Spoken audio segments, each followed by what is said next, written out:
You are born in a small town outside Paris, 1250.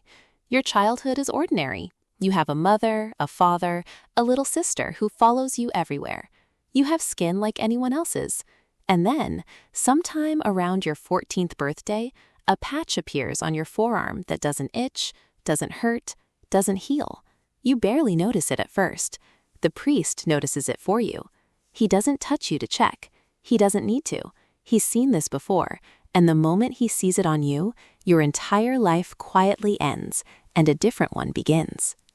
Leprosy isn't a death sentence in the way plague is. It won't kill you next week, or even next year. It works slowly, over decades, numbing your nerves before it takes your fingers, your toes, the cartilage of your nose. But speed was never the point of how society treats you. The moment that patch is confirmed, you stop being a person with a disease. You become the disease with a person attached to it. Within days, there's a ceremony. Yes, a ceremony. And it isn't for you. It's for everyone who's about to lose you. You kneel in the church you were baptized in. The priest reads a service that sounds almost exactly like a funeral, because in every way that matters to this town, it is one. He throws a handful of dirt on your shoulders, the same gesture used for the actual dead. Then he recites the rules of your new existence, and there are a lot of them. You may not enter a church, a mill, a bakehouse, or a marketplace. You may not drink from the same well as healthy people. You may not touch anything you intend to sell without first pointing at it with a stick. You may not speak to a healthy person unless you stand downwind of them. You must wear a specific gray cloak, and you must carry a wooden clapper or bell, and you must ring it constantly, every single time you walk anywhere near another human being, so they have time to step away before you get close. Think about that for a second. Your entire remaining life is now built around one single job, warning people you exist. Your mother is allowed to say goodbye. Your little sister is not. She's kept in the next room, because even a child's grief isn't worth the risk of proximity. You walk out of the town gate you've walked through 1,000 times, except this time you don't walk back in. Outside the walls, there's a settlement. Everyone calls it a leper house or a lazaretto, named for the beggar Lazarus, the one covered in sores in the parable, the one the dogs licked while the rich man stepped over him. It's not subtle. The name alone tells you exactly what role you're expected to play for the rest of your life. The lazaretto isn't a hospital in any sense you'd recognize. There's no real medicine here, because nobody who runs it actually knows what causes your condition. Some people whisper it's a punishment from God for hidden sin. Others whisper it's caused by looking at a menstruating woman, or eating spoiled meat, or simply being born under the wrong star. None of it is true. None of it matters. The explanations exist to make healthy people feel safer, not to make you better. You notice something else too in those first weeks. The healthy world doesn't just fear your disease, it's fascinated by it, in the specific way people are fascinated by things they've been told to hate. Preachers use lepers as sermon material, comparing your condition to spiritual corruption, holding you up as a living warning against sin, without ever once speaking to you directly. Pilgrims passing near the lazaretto sometimes stop to stare at a distance, the way people gather to watch a fire they're too afraid to get close to. You are simultaneously invisible and impossible to look away from, a walking lesson nobody asked your permission to teach. What the lazaretto does have is other people like you, dozens of them. Some have lived here for 30 years. Some arrived last week, still wearing the gray cloak like it's a costume they haven't accepted yet. You learn fast that this place has its own economy, its own hierarchy, its own strange normalcy hiding just behind the horror of how you got here. You learn to farm a small plot of land because the lazaretto is expected to feed itself. You learn to make and repair simple goods because occasionally, from a very careful distance, healthy townspeople will still trade with you, not out of kindness, but because your labor is cheap and your begging is tolerated, as long as you never actually touch the coin they leave for you. You leave the coin in a bowl of vinegar first. They collect it later once they're sure it's been cleansed of whatever they think you might have left on it. There's an unspoken choreography to every one of these trades, and you learn its steps the way you'd learn a dance. You set your goods on a flat stone, a set distance from the road. You retreat. The buyer approaches, inspects from as far away as their eyesight allows, leaves the coin, and retreats in turn. Nobody speaks more than a sentence. Nobody makes eye contact for longer than a breath. It is, in its own strange way, the most polite transaction in the entire kingdom. Courtesy built entirely out of fear. The clapper becomes background noise in your own ears within a year. You stop hearing it the way you used to hear silence. Instead, you start listening for the absence of footsteps, the sound of someone choosing to walk the long way around, just to avoid crossing your path. That absence becomes the loudest sound in your life. Your disease progresses at its own pace, patient and indifferent. Nerve damage means you stop feeling small injuries, a cut, a burn, a splinter, and small injuries left unfelt become infections, and infections left untreated cost you pieces of yourself, slowly, over years, not all at once. This is the part nobody outside the walls understands. It isn't the disease itself rotting your body away in some Hollywood collapse.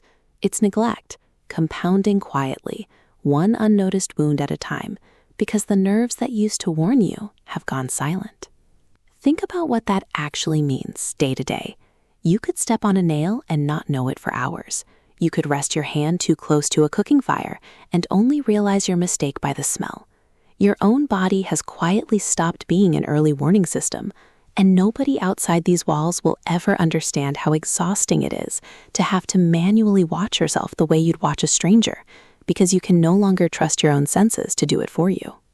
You watch this happen to others before it happens to you, and there's a strange, grim education in that. The older residents teach the newer ones to check their own hands and feet every single night, by candlelight, running their fingers over every inch of skin, hunting for a cut they didn't feel happen. It becomes ritual. It becomes the closest thing to medicine this place actually has. Not cure, just vigilance. And yet, here's the part the sanitized version of history skips entirely.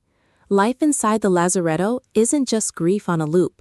People fall in love here. People marry here, in small ceremonies performed by a wandering priest willing to bless what the main church won't touch. People have children here, children who, strangely, statistics show rarely develop the disease themselves, though nobody in this century understands why, and everyone assumes the worst regardless. There's dark humor here too, the kind that only makes sense to people who've all survived the exact same funeral. You learn to laugh at your own clapper. You learn to joke that you're the only people in the kingdom who never have to wait in a market line. You find, over time, that the community inside these walls develops its own version of ordinary life, almost defiantly.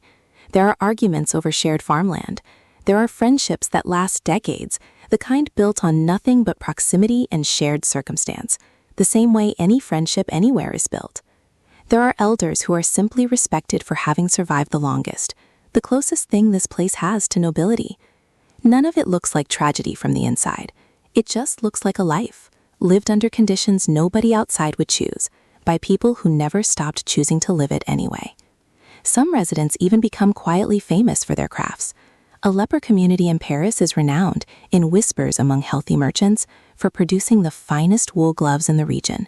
An irony nobody says out loud, that hands too damaged to feel are stitching goods soft enough for the wealthiest fingers in France to wear. Decades pass this way for some of you, not for everyone.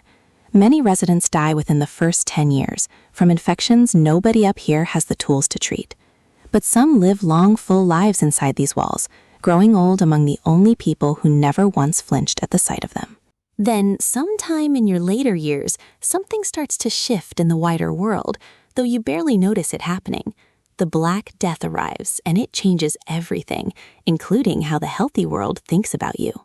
Plague kills fast and terrifyingly, and suddenly leprosy, slow, contained, decades in the making, doesn't look nearly as frightening by comparison.